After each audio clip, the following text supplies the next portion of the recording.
आज अपने 18 वर्षीय बेटे श्रेयस की अर्थी उठते समय रजनी अपने पति अजय के कंधे पर सर रखकर फुट फुट कर रो रही थी। अजय भी उसको सांत्वना दे रहा था। उनकी शादी को 20 वर्ष हो गए थे, लेकिन आज पहली बार शायद वो एक दूसरे को सहारा देते दिखाई दे रहे थे। अजय और रजनी के संबंधों में कभी मधुरता नहीं रही। रोज होने वाली छोटी छोटी सामान्य घटनाएं भी विवाद का विषय बन जाती थी। श्रेयस के जन्म को 1 वर्ष का भी नहीं हुआ था कि दोनों अलग हो गए, लेकिन दोनों अलग भी नहीं हुए। अजय तलाक लेना चाहता था तो रजनी तैयार नहीं हुई। दोनों के मध्य मुकदमा हुआ। रजनी के परिवार ने अजय पर दहेज और घरेलू हिंसा का मुकदमा किया, जिस कारण उसके परिवार को 2 वर्ष से ज्यादा जेल में भी रहना पड़ा। इसके बाद अजय ने भी रजनी पर चरित्रहीन होने के आरोप लगाए, तो रजनी ने भी अजय और उसके पिता पर चरित्रहीन होने के आरोप लगाए। उन दोनों की इस कानूनी लड़ाई में दोनों की ही तरफ से एक दूसरे को नीचा दिखाने को हर तरह के झूठ सच आरोप लगाए गए। श्रेयस की कस्टडी का मामला भी उनके तलाक के मुकदमे के साथ खींचता रहा। दोनों के ही माँ बाप अब इस दुनिया में नहीं रहे थे। बस एक अजय ही था जो इनके इस विवाद में सबसे ज्यादा पिस रहा था। उसे हॉस्टल में पढ़ाने के लिए भेज दिया गया था। अजय और रजनी श्रेयस से मिलने तो जाते थे, लेकिन श्रेयस ने कभी उन्हें एक साथ नहीं देखा था। जैसे जैसे उसकी उम्र बढ़ी, वो भी इनके विवाद को समझ गया।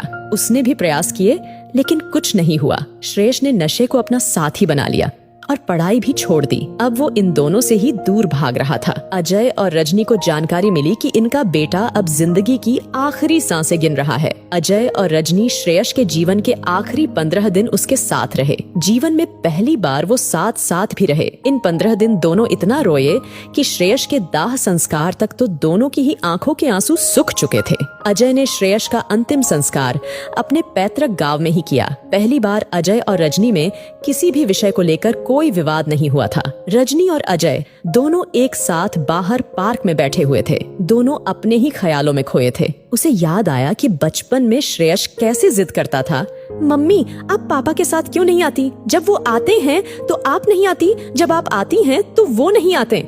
रजनी टाल देती थी। श्रेयस भी अपने ख्यालों में था। उसे याद आ रहा था जब श्रेयस ने उससे पहली बार कहा, पापा आप और मम्मी साथ क्यों नहीं रह सकते? अजय ने झल्लाते हुए कहा, उसके साथ कोई नहीं रह सकता, तू भी नहीं। अजय मौन हो गया। अजय ने रजनी की तरफ देखा। वो भी उसको ही देख रही थी। दोनों के मस्तिष्क में श्रेयस के साथ बिताए आखिरी 15 दिन घूम रहे थे।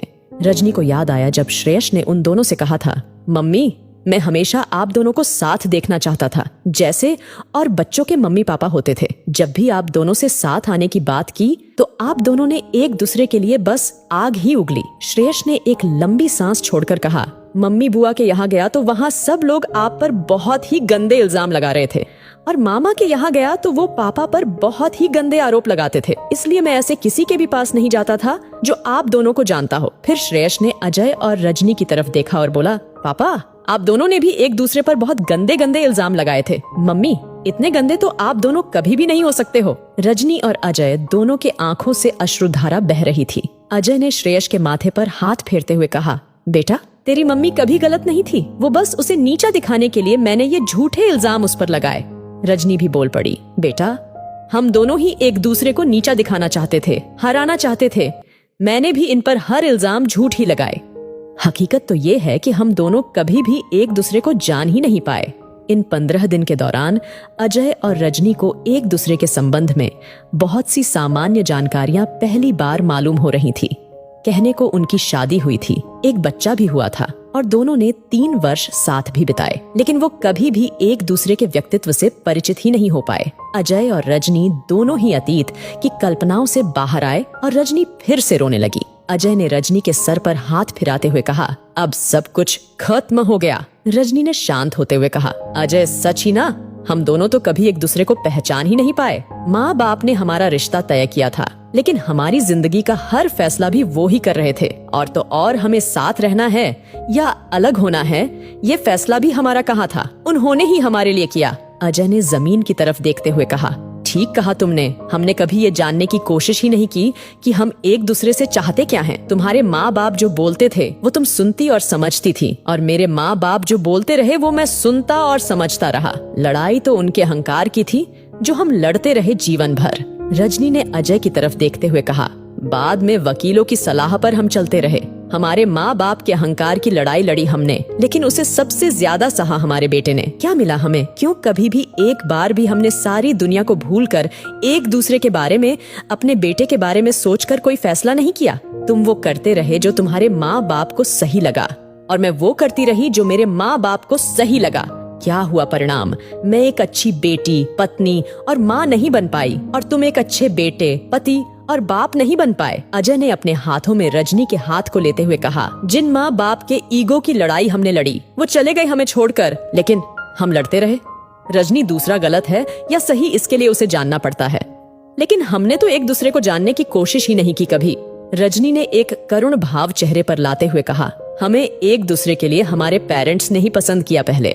अजय ने एकदम कहा, नहीं, मुझे भी तुम पसंद थी। रजनी ने प्रत्युत्तर दिया, मुझे भी तुम पसंद थे। अजय ने लंबी सांस खींचते हुए कहा, फिर क्या था जो हम साथ नहीं रह पाए? रजनी ने कहा, तुम मेरे पेरेंट्स की एक्सपेक्टेशन पूरी नहीं कर पा रहे थे, और मैं तुम्हारे पेरेंट्स की। हमने तो अपनी जिंदगी का कोई फैसला लिया ही नहीं। अजय ने कहा, काश हमने एक दूसरे को समझा होता, काश एक दूसरे से पूछा होता कि हम चाहते क्या हैं, काश श्रेयस के बारे में सोचा होता। रजनी के चेहरे पर सख्त भाव थे। अजय, जिंदगी के इस आखिरी मुकाम पर हम दोनों एक दूसरे का सहारा बन सकते हैं, लेकिन नहीं, ना तुम मुझे सहारा दोगे ना मैं तुम्हें। ये ही सजा है हमारी। अजय ने भी सख्ती से कहा, हाँ, प्रायश्चित तो हम कर भी सकते। अब हम दोनों को जीना है इस काश के साथ।